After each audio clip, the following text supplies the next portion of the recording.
First thing, ఎవ్వరి దగ్గర గెలిచినా గెలవకపోయినా భార్య ముందు భర్త గెలవాలనుకుంటాడు. First thing he wants to win. Wife కళ్ళలో మాత్రం ఎప్పుడు భర్త పడిపోకూడదు అనుకుంటాడు. So first thing he expects that appreciation, that నువ్వు ఈరోజు చాలా కష్టపడ్డావు, నువ్వు సూపర్, నువ్వు ఉన్నావు కాబట్టి మేము ఉన్నాం అనేటట్టుగా ఆ ఫీల్ ఇవ్వడం చాలా చాలా ఇంపార్టెంట్. సెకండ్ వచ్చేసి హీ ఎక్స్పెక్ట్స్ దట్ ఇంటికి రాగానే ప్రశాంతత ఉండాలి.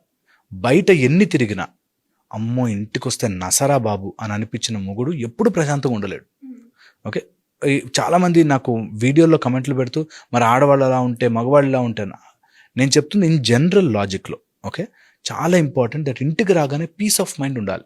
ఎక్కడికి పోయినా సరే ప్రశాంతంగా ఇంటికి వచ్చి 4 ముద్దలు తిని పడుకోవాలి, నా భార్య దగ్గర ఉండాలి అనే ఫీలింగ్ తెప్పించకపోతే ఎలాంటి మగవాడైనా డిజాస్టర్ అయిపోతాడు. ఓకే, చాలా ఇంపార్టెంట్. థర్డ్ వచ్చేసి తన కోసం తన భార్య ఉంది అనే ఫీల్ చాలా చాలా ముఖ్యం.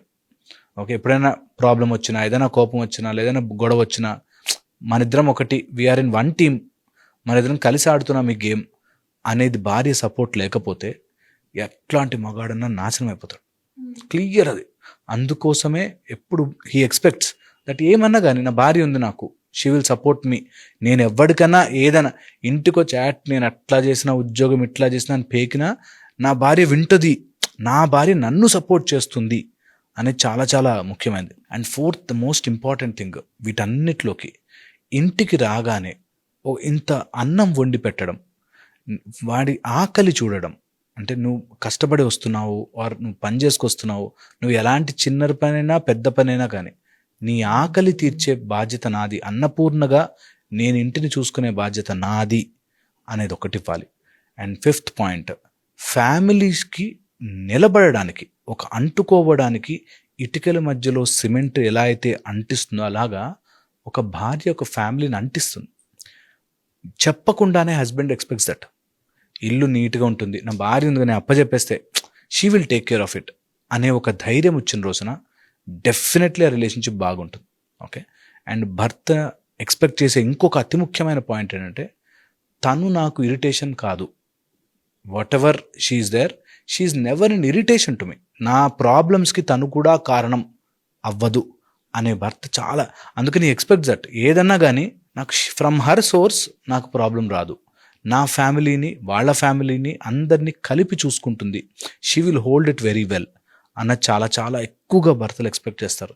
ప్లస్ తను ఉన్న పొజిషన్కి ఇంట్లో ఒక కొడుకులాగా, నేను లేకుండా ఉన్నప్పుడు మా అమ్మా నాన్నని ఒక కొడుకులాగా చూసుకోవాలి అని ఎక్స్పెక్ట్ చేస్తాడు. కొన్ని సిచ్యువేషన్స్ ఎలా అవుతాయంటే అత్తామామలు చాలా రూడ్గా ఉంటారు, చాలా వర్స్ట్గా బిహేవ్ చేస్తారు, వాళ్ళు టార్చర్ పెడతారు, ఇలా ఉంటాయి. అలాంటి వాళ్ళ కండిషన్ స్పెసిఫిక్ కానీ, లేకపోతే ఇన్ జనరల్గా ఒక భర్తకి రూట్ ఈజ్ తన కడుపు, తన ఫ్యామిలీ, ఈ రెండు. And enormous amount of love. ఏమొద్దు, భార్య లవ్ చేస్తే, ప్రేమగా చూసుకోగలిగితే భర్తని, ఆటోమేటిక్ బాగుంటుంది. ఇది రావాలి అంటే నిజంగా జెన్యూన్గా ఫ్రమ్ హార్ట్ లవ్ రావాలి, ఇద్దరికీ రావాలి. దట్ నా కోసం అన్నీ వదులుకొని వచ్చిన భార్య is so important to me అని భర్త, నా కోసం నీతోనే స్టిక్ ఆన్ అయి ఉంటాను, జీవితాంతం ఈ నెక్స్ట్ 70 సంవత్సరాలు నీతోనే ఉంటానని నమ్మి వచ్చిన భార్యని అంతే బాగా చూసుకోవడం ఇద్దరి రెస్పాన్సిబిలిటీ. అది ఎంత పవిత్రంగా ఉంటుందంటే, ఇది మనకి తెలియక బాధపడుతున్నారు చాలామంది. ఏదైనా కానీ ధర్మం ఇంపార్టెంట్. అందులో భార్యాభర్త ధర్మము, వాళ్ళు చేయాల్సినవి ఈ రోజుల్లో జనరేషన్కి అర్థం కానిది. జస్ట్ ప్లెజర్ అండ్ ప్రేమ చూస్తున్నారు. ప్రేమ లేకపోయినా, ప్లెజర్ లేకపోయినా ధర్మం చాలా ముఖ్యం. అవును, ధర్మముగా ఉండడం అనేది ఎంత ఇంపార్టెంట్ అంటే, ఒక బ్యాడ్ హస్బెండ్ రావచ్చు, బ్యాడ్ వైఫ్ రావచ్చు, బ్యాడ్ పిల్లలు రావచ్చు, ఏదన్నా భార్య భర్త ధర్మాన్ని నిలబెట్టాలి మేము అని అనుకుంటే, ఈ టెంపరీ ప్రేమలు ఉంటాయి చూసా, బయట ప్రేమలు, ఈరోజు నీట్గా రెడీ అయితే ప్రేమ, రెడీ అవ్వకపోతే ప్రేమ లేదు, ఇది ఉండదు. నా భార్య, నా భర్త అనే ఫీలింగ్ ఉన్న రోజున అన్నీ కలిసి వస్తాయి. And that is a super power. కొంతమందికి కుజుడు లోపం ఉండో, లేకపోతే ఒక కేతు చంద్రుల్లో ఉండో, ఇట్లాగా రకరకాల కాంప్లికేషన్స్ వల్ల పాడు చేసుకుంటారు. కానీ వీళ్ళందరూ తెలుసుకోవాల్సింది ఏంటంటే, ధర్మం ఈజ్ మోర్ ఇంపార్టెంట్. ఇది చాలా చాలా ముఖ్యమైనదని తెలుసుకోవాలి.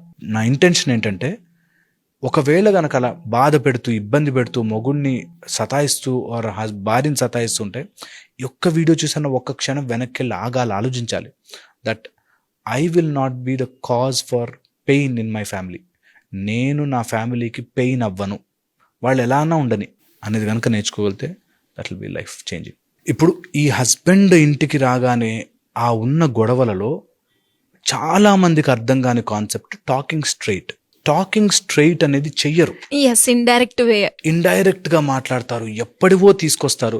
ఈ ఒక్క లాజిక్ అర్థమైతే ఏ ఫ్యామిలీ అసలు ఇబ్బందులు ఉండవు. They just don't talk straight. ఆ మాత్రం తెలీదా నీకు? ఆ మాత్రం అర్థం కాదా? ఎవరు చెప్పారో తెలీదా? నీకు తెలియకుండానే నువ్వు చేసావా? ఇలాంటివి ఆర్ సో రాంగ్. అండ్ ఒక ఫ్యామిలీ నాశనం అయిపోతుంటే చూసి ఆనందించే వాళ్ళు చుట్టుపక్కల నీకు చాలా ఫీడింగ్ ఇస్తారు. ఒక భార్య భర్త సపరేట్ అయిపోతే దానికి ఎంతమంది కారణమై ఉంటుంది తెలుసా?